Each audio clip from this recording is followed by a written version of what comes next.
guys, and thank you for stumbling onto this video. So this is I was originally planning on making this the kind of starting point for a YouTube channel where I just talk about shows and movies and stuff that I like, and I was going to originally make a better produced video at the end of the week talking about the first 2 episodes of The Mandalorian, because we do get another one on Friday. But after watching The Mandalorian last night, I need to do a quick first reaction video. I'm super sick, which is why I didn't want to do it, but I loved the episode so much that it didn't feel right not doing one. So yeah, this is my first reaction while I'm driving home to the first episode of The Mandalorian.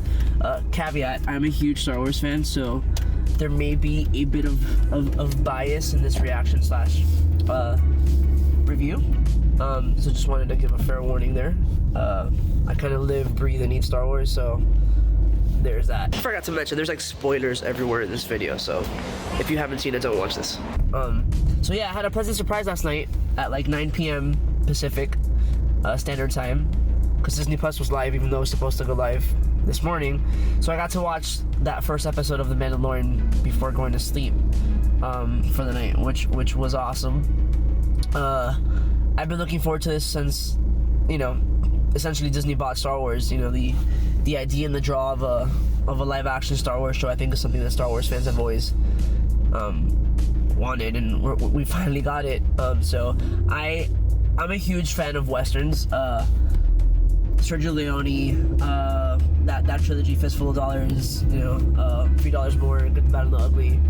I mean, those are the kind of films that got me into movies and filmmaking and stuff. So this felt, the tone of The Mandalorian felt like I was watching one of those old spaghetti westerns. From the cinematography to the sets and the music, which was I was expecting more kind of orchestral stuff like we get with Star Wars, but we got straight up western music, which I thought was really, really awesome, and I wasn't expecting. What I really loved more than anything is how lived in, just from a first impression of everything, how lived in the entire world of the show looks.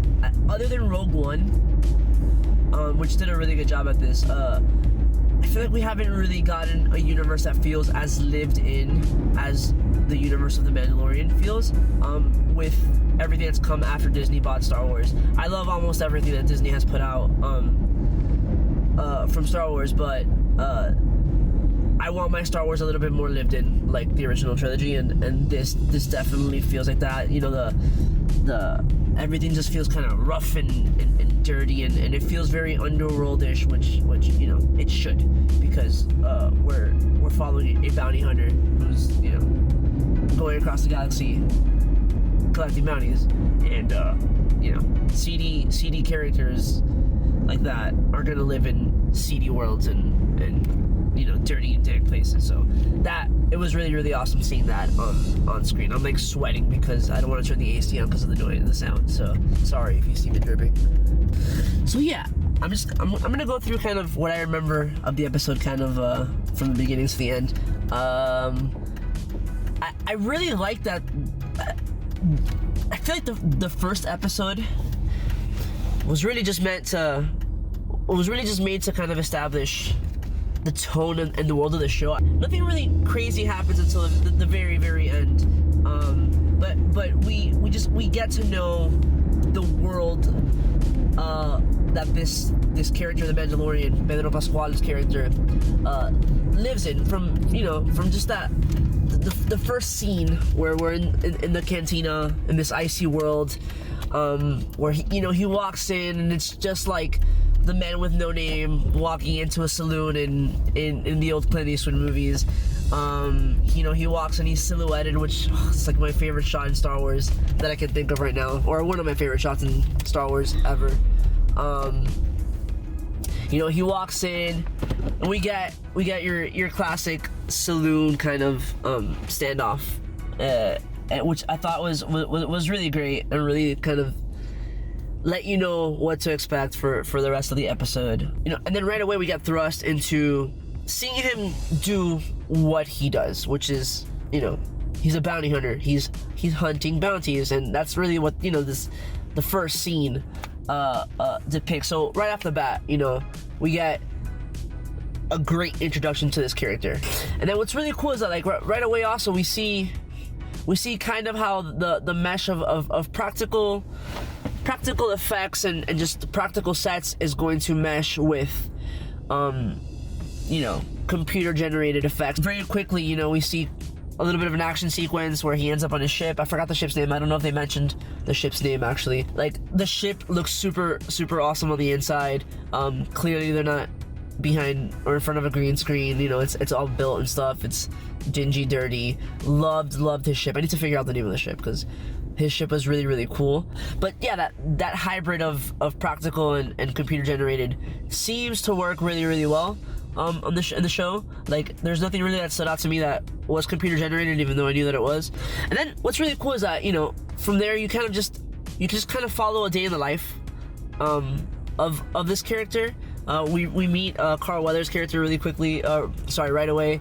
Grief Karga, I believe his name was, and he is like the Mandalorian's contact in this bounty hunters guild that he's a part of, which is another thing that I thought was really cool that they depicted, because, you know, throughout like old EU canon and stuff, we've gotten glimpses of kind of how bounty hunters operate, but I think in like new Disney canon, we really, you know, we know Boba Fett and we know Dengar and we know Bosk and we know IG-88, those bounty hunters, but we don't really know. We know that they're probably part of guilds and stuff, but as far as my knowledge, we really don't know the mechanics of how they collect bounties and things like that. So to see that, you know, this character's part of a guild and he has a contact that he goes to for jobs, it was really cool to see that, and I'm really glad that they included that in there, because it kind of opens up the world of Star Wars even more, to learn a little bit more about this organization. Like, from there we meet like Werner Herzog's character, who's the one essentially, he's really the character that I guess sets the story on its path. You know, he becomes the contact for the Mandalorians, for this job that he's about to take with this this target who we really don't have that much information about. We know that the target is 50 years old, but we really don't know anything else, and it kind of already seems like, because of their interaction, that they're doing things off the book a little bit, because it's such a high profile and like out of the norm target, so you already know something is up, which you know, sets your anticipation a little bit higher. And then from there he goes to this armor smith, and you know, we see the sign of Mandalore on one of the walls, which is really cool, and again kind of expands the world of this show a little bit, for people who know a little bit more about Star Wars and, you know, a little about the Mandalorians and Mandalorian, all that stuff, all that lore. And then he ends up on this Tatooine like desert planet. Not sure if it's Tatooine, it's probably not. And he meets my favorite character of the episode, Quill, he's an Ugnaught, who, you know, you've seen in Cloud City and Empire Strikes Back, and they're kind of, this species is kind of scattered throughout different worlds and stuff in Star Wars, and he's like this no-nonsense character who is kind of quirky but serious at the same time, and he like wants to help the Mandalorian because this like I guess den of thieves or underworld types move into his area, and he wants to get them out, so he helps the Mandalorian, and we get like this like cool little montage of him like teaching him how to ride these creatures that he needs to like be able to transport himself to where he needs to go. So it was just a really cool character played by Nick Nolte. I hope we see more of that character because he was awesome. Yeah, and then we get kind of to like, we're inching toward the climax of the episode. You know, the Mandalorian arrives at this like compound den thing, and his job looks like really hard. There's a bunch of people posted. He needs to get inside and, you know, retrieve the targets that are alive. And he encounters what you would at first glance think is IG-88, but it's not. It's a droid named IG-11, voiced by Taika Waititi, director of Thor Ragnarok. An amazing actor in his own right. And they kind of end up this weird motley team of bounty hunters going after this target, and this crazy action scene ensues where they're both shooting. It's a huge shoot 'em up with like some interesting, like, funny sequences where the droid like says he's gonna self-detonate. Mandalorian's like, no, don't self-destruct. There's just this really cool little funny interactions in the middle of like this like tense action scene. Eventually they end up, you know, taking out everybody they need to take out to get to this target. And this is where the big swerve, this is really the first like big swerve moment of the season. It's at the end of this first episode where we see the target, and they did something crazy, man. We see this target, it's like in this basket, and it is essentially looks like Yoda. It looks like a baby that's from Yoda's species, who they've never told us what Yoda's species or homeworld or anything like that is. We know that creature, whatever it is 50 years old. IG-11 wants to take it out, and you know, Mandalorian wants to keep him alive for some reason. So Mandalorian takes out IG-11, and then we're just left with this shot of the Mandalorian kind of like E.T. touching this Yoda-like character. I had to get out of my car because I was like dying in there without the AC. But yeah, so one of the things that was really cool about this episode for me was it was directed by, obviously, Jon Favreau is the showrunner, and he's the head honcho for the Mandalorian, but Dave Filoni, you know, he's the heir apparent really to, I think, George Lucas's legacy. He's the person behind Clone Wars and Star Wars Rebels, and he's kind of like the Star Wars mastermind, I think, at this point. And to see them finally give him a chance to direct something live action and see him do it so well was awesome. So I hope that this is a big step up for Filoni, and we, you know, obviously see more episodes directed by him, and eventually like a live action movie or something along those lines, because I think he really gets Star Wars, and to me he is, like I said, the heir apparent to George Lucas.